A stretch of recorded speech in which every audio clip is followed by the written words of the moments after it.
वरिष्ठ कांग्रेस नेता साम पित्रोडा भारतर विभिन्न अंचलर लोकंकर बदन को नहीं देइथिबा विवादीय बयान झड़ सृष्टि करिछि। एक साक्षात्कार दे पित्रोडा कहिसेंति जे भारत एभली एक विविधता भरा राष्ट्र जेउठारे पूर्व भारत रे लोकमाने चाइनीज तथा चीनी परि देखा जाई थांती।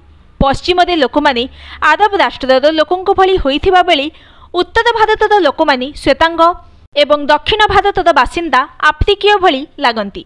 पित्रोडांकर एही टिप्पणी पाई तांकु चारिआडु कड़ा समालोचनार शिकार हेबाकु पड़िछि। कांग्रेस दल पित्रोडांकर एभली विवादीय टिप्पणी ठारू दूरेई रहिछि। अन्य पक्षरे बीजेपी एहार तीव्र विरोध करिछि। दलर मुखपात्र सुधांशु त्रिवेदी कहिसेंति पित्रोडांकर टिप्पणी देशर मौलिक परिचय प्रति तांकर अज्ञता एवं अवमानना को दर्शाउछि। आसाम मुख्यमंत्री हेमंत बिश्व शर्मा एवं मणिपुर मुख्यमंत्री एन बीरेन सिंह पित्रोडांकर टिप्पणी को कड़ा विरोध करिसेंति। एक्स रे एक पोस्ट करी शर्मा कहिसेंति साम भाई मु उत्तर पूर्वर एवं मु भारतीय परि दिसुछि। आमर विविध राष्ट्र एवं आमे भिन्न देखा जाउ थाई पारु किंतु आमे समस्त एक। आम देश विषय ज्ञान रहिबा आवश्यक। बीरेन सिंह कहिसेंति उत्तर पूर्व लोकों विरोध में साम पित्रोडांकर बदनभेद टिप्पणी को मु कड़ा निंदा करुछि। कांग्रेस सर्वदा विभाजन नीति आधार देश विभेद सृष्टि करने को चेष्टा करुछि किंतु सेमाने जानी रखिबा उचित जे उत्तर पूर्व भी भारतर एक अंश एवं सर्वदा भारतर अंश होई रहिबो। भारतीय विविधता रे एभली कथा को ग्रहण करि हेबनी। पित्रोडा सर्वसाधारण रे क्षमा मागिबा उचित बोली सिंह कहिसेंति। कांग्रेस नेता Jairam Ramesh X ray post करी कहिसेंति साम पित्रोडांकर एभली टिप्पणी अग्रहणीय एवं दल एही टिप्पणी ठारू निजको दूरेई रखुछि। एहाकु बीजेपी अतिरंजित करी परिवेषण करुछि बोली से कहिसेंति।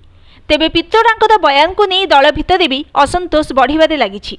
पूर्वरु उत्तराधिकार टिकस बयान को देई पित्रोडा दलर अड़ुआ बढ़ाइथिबा बेले आज पुणी बदनभेद कथा कही निर्वाचन समय जटिल स्थिति सृष्टि करिसेंति। बयान को नहीं विवाद बढ़िबा परे आज अपराह्न साम पित्रोडा तांकर पद छाड़ी देइछंती। लोकसभा निर्वाचन मध्य पित्रोडांकर बदनभेद टिप्पणी को नहीं बड़ धरणर राजनैतिक विवाद सृष्टि हेबारु से एभली पदक्षेप नेइथिबा कुहा जाउछि। पित्रोडांकर टिप्पणी को प्रधानमंत्री नरेंद्र मोदी विभिन्न रैली रे कड़ा निंदा करिथिबा बेले सोशल मीडिया रे मध्य पित्रोडांकु सांघातिक समालोचना करा जाउछि। वरिष्ठ कांग्रेस नेता साम पित्रोडांकर विवादीय बदनभेद टिप्पणी पाई प्रधानमंत्री नरेंद्र मोदी कांग्रेस उपरे तीव्र आक्रमण करिसेंति एवं कांग्रेस नेता राहुल गांधी ठारू उक्त मामला रे जवाब मागिसेंति।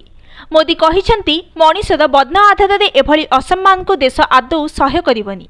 प्रधानमंत्री आज तेलंगानार वारांगल एक रैली रे कांग्रेस दल उपरे तीव्र आक्रमण करिसेंति।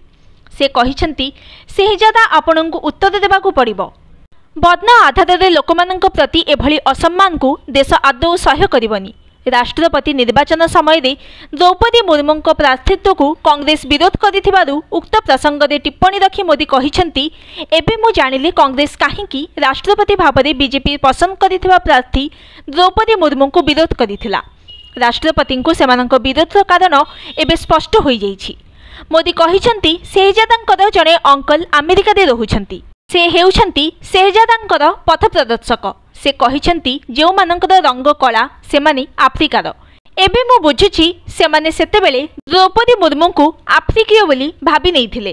कांग्रेस दलर एभली मानसिकता किभली अनर्थकारी ताहा देशवासी बुझिगलेनी।